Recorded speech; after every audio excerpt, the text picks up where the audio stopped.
Hey everybody, it's Angela here from asfreeasyousee.com. And you have come to the right place if you are feeling stuck or lost and like you're not living up to your fullest potential. And what I do, I help you get unstuck, break through, and live passionately. And today we are actually talking about finding your personal freedom through social media detox. Now let's talk about this. This is so critical if you want to find freedom, because a lot of us are actually trapped to our phone. And what I mean by trapped is that we're addicted to it. We feel like we have to be on it constantly. We watch TV and we're on our phone. We're stopped at a stop sign or a stoplight and we're on our phone. We're on the subway and we're on our phone. I mean, we are just totally and completely attached to our phone. And most of the time what we are doing on our phone is scrolling through Facebook, scrolling through Instagram, watching YouTube videos, which I appreciate, and watching IGTV videos, which I appreciate, but we are so attached to our phones that it's actually hurting us finding the freedom that we are actually searching for in this life. Not only is it actually hurting our ability to find this freedom that we so desperately want, it is actually hurting us because it actually puts us in a reactive state. And that means that we do things based on triggers and emotions rather than responding.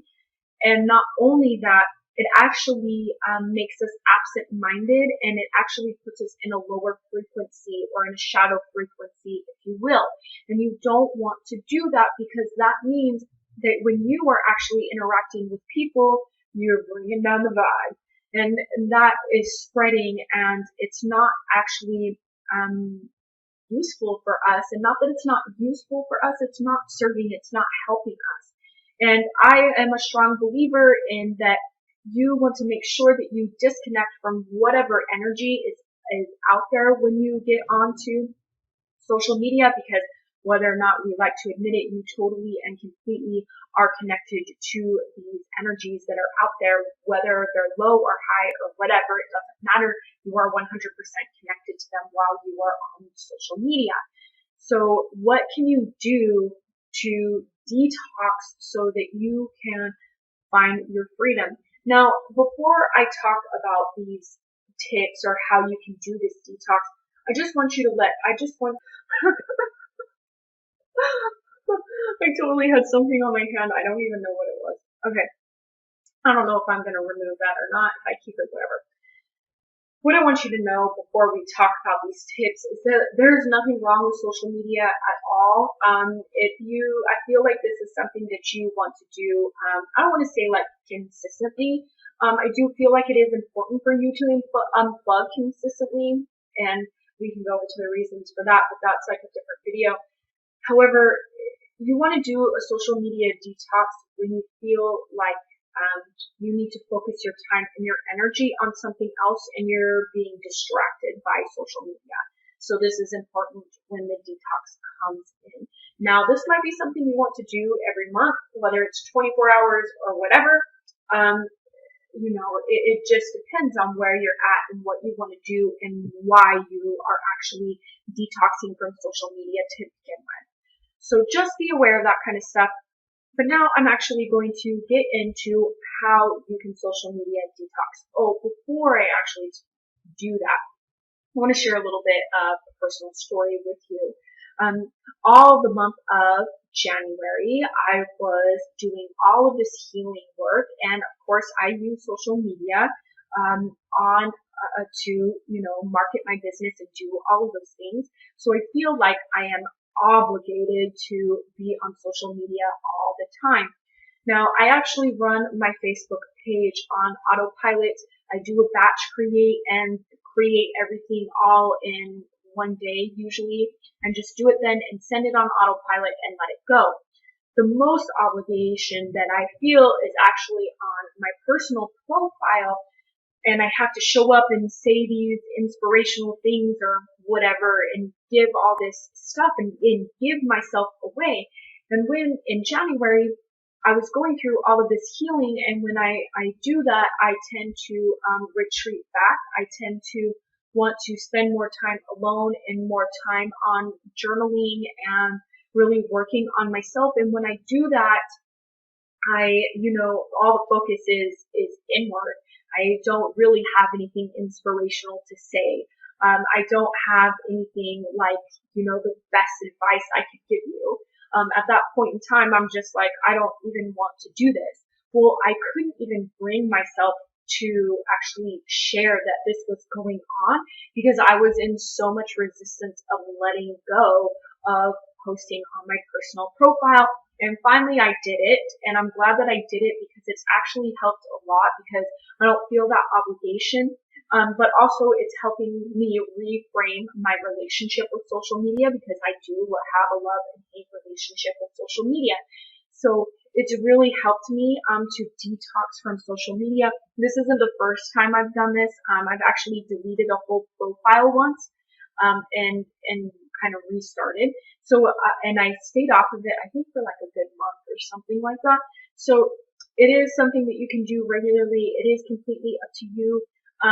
You don't ever have to explain yourself to anybody, but I wanted to show up and share my story because I feel like a lot of people don't think that it's acceptable that when you are going through certain things, you retreat backwards and are back towards you. And, you should be like open and honest about it, or you shouldn't like hide or whatever. You should just be like, this is what I'm going through. And that's not necessarily true. And especially if you're an introvert or, you want to feel like it is okay to retreat back and focus on yourself. It is completely okay to handle situations like that. It's just 100% okay. It's just who you are. There's nothing wrong with that. So, hopefully that tangent totally made sense. So let's move on to how you can do the social media detox. The first thing that I want to say is you want to start with 24 hours and then increase it. And how do you know whether or not you can start with 24 hours or more time? If you spend hours and hours and hours and hours and hours and hours on your phone, it's probably a good idea to start with 24 hours and then maybe the next month do 48 hours and then 72 hours, or maybe you do it once a week for 24 hours. This is flexible. There is not a one size fits all for this detox. It is completely up to you and what is going on in your life. So remember that. But I recommend that you start with 24 hours and then you increase it as you do this more often. The second thing that I recommend, if you are really connected to your phone and really connected with being on social media, I suggest deleting the apps. Now, I don't know how your phone works. You probably either have an iPhone or an Android. But on my phone, I have an Android. All you have to do is just kind of hold it down and put it in the trash, and then it completely removes itself. I'm sure you can do something like that. I'm not a tech person. I don't want to tell you how you can do it on your phone because I don't really know. So you want to delete the apps if you feel it's necessary. How do you know if it's necessary? You will know. You will know because you were on it for hours and hours and hours, and you like check your phone every time it beeps. You're probably going to need to delete the apps, and you can always reinstall them and do all those things. If you don't remember your passwords and stuff, I would suggest writing them down before you go ahead and delete the app so that you don't have problems with that. Just, little FYI. The third thing that you can do while you are on this social media detox that helps a lot, and I find that it helps me a lot, is to leave your phone in the other room. And that way you don't necessarily hear it and you can be present with whatever it is that you're doing and you're not thinking about your phone. You can go and check it in a few hours or whatever. The next thing that you want to do, especially during this time, is find something else to focus on. So this might be really critical for you if you have a big project that's due, or you have a big launch that's coming up, whatever you might have going on. This is actually a perfect time to do that so that you can really dive deep and focus on this other thing rather than focus on being on social media. The last thing that you can do to help you do this social media detox is to observe and notice how you are feeling when you are on and off the social media apps. This is important because you can become aware of your feelings and whether or not social media is actually serving you. And this is important because sometimes we don't realize our emotions and feelings are actually connected to this stuff until we've taken a break from it. And you also want to observe your emotions and your feelings because it actually might be projecting out there in your life, and self-awareness is huge to finding freedom.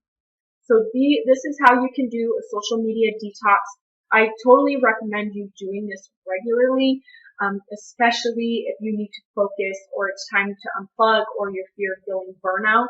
It's so crucial to do it then. But this is what you can do. If you want to start with 24 hours and then you increase it, you want to remove the apps if necessary, and you'll know because you're spending hours on it. Keep your phone in the other room so that you're not focused on trying to see what's on your phone or hear it beep. Find something else to focus on. And lastly, notice and observe the way that you feel when you have your phone and when you don't have your phone, or when you're on social media, etc.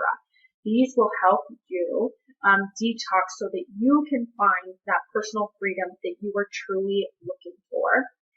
I'm Angela, and I'm the founder of aspiringyouc.com. I am so grateful that you're here and that you spent this time watching this video. I really appreciate it. Remember, if you have any questions, go ahead and leave them. I will gladly answer them for you. I hope to see you around, and I hope you have a great day.